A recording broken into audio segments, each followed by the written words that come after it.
नमस्कार, आप सभी का एक बार फिर से स्वागत है हमारे एक निकिता चैनल में। आज बात करेंगे आंवला एकादशी के बारे में। इस दिन आंवले के नीचे भगवान विष्णु की पूजा करने का विधान है। दिन भर व्रत रखा जाता है। आंवला के कथा सुनी जाती है और हर व्रत में कथा सुनना जरूरी होता है, तभी उस व्रत का फल आपको प्राप्त होता है। आंवला एकादशी व्रत करने से सभी पापों का नाश होता है और मोक्ष की प्राप्ति होती है। आइए सुनते हैं आंवला एकादशी की व्रत कथा। एक बार की बात है कि वैदिक नाम का एक नगर था। उस नगर में ब्राह्मण, वैश्य, क्षत्रिय, शूद्र चारों वर्ण बहुत आनंद पूर्वक रहते थे। नगर में सदैव दिव्य धुनी पूजा करते थे। पापी दुराचारी नासिक कोई नहीं था। उस नगर में चैत्र नामक राज्य राजा करते थे। वो राजा बुद्धिमान, बहुत धार्मिक थे। उस राज्य में कोई दरिद्र और कंजूस नहीं था। उस राज्य की सारी विष्णु जी के भक्त थे। वहां के निवासी वृद्ध से बालक सभी एकादशी का व्रत करते थे। एक समय की बात है, फागुन मास के शुक्ल पक्ष में आंवला एकादशी आई। राजा अपनी प्रजा के साथ मंदिर आए और कुंभ स्थापित करके धूप दीप नैवेद्य पंचांत छत्र आदि विधि विधान से राजा ने एकादशी पूजन किया और उन सभी ने एक वृक्ष के नीचे भगवान विष्णु की स्तुति की।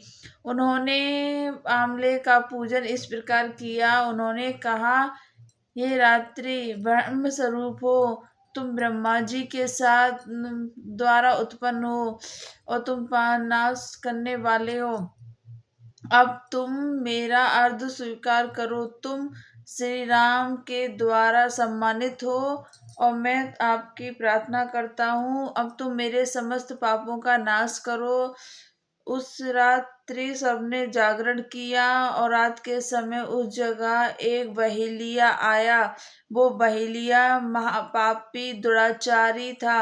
अपने परिवार को चलाने के लिए वो जीवों की हत्या करता था। उस दिन वो बहेलिया भूख प्यास से व्याकुल था, इसलिए कुछ भोजन की इच्छा में वो मंदिर के एक कोने में बैठ गया। मंदिर में भगवान विष्णु की कथा और एकादशी का महत्व सुनने लगा।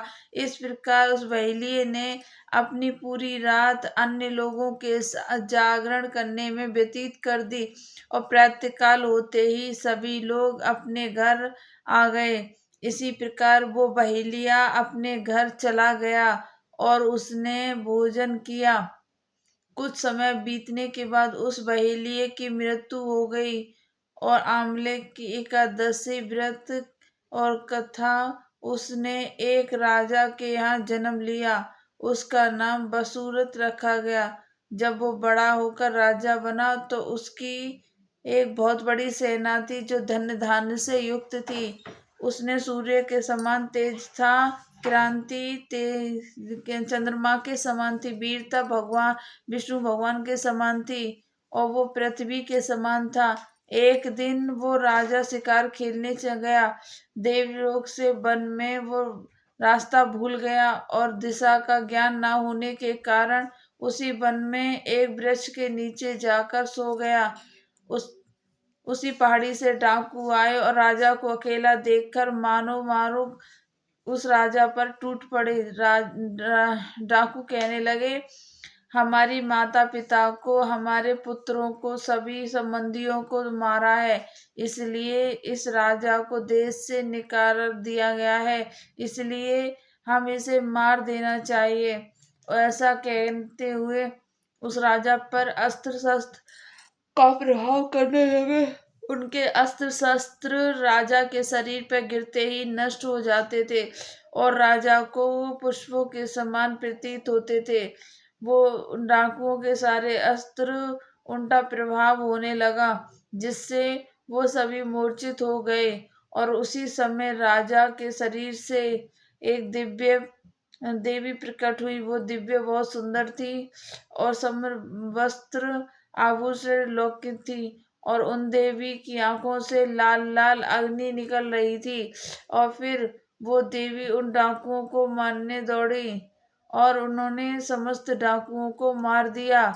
जब राजा जगा, उन डाकुओं को मरा हुआ देखकर सोचने लगा, इन शत्रुओं को किसने मारा है?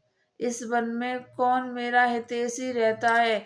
जब राजा को ऐसा विचार आया और तभी आकाशवाणी हुई, हे राजन, इस संसार में विष्णु भगवान के अतिरिक्त और कौन तेरी रक्षा कर सकता है? इस आकाशवाणी को सुनकर राजा अपने नगर वापस आ गया और सुख पूर्वक राज्य करने लगा। और ये थी अमला एकादशी की व्रत कथा।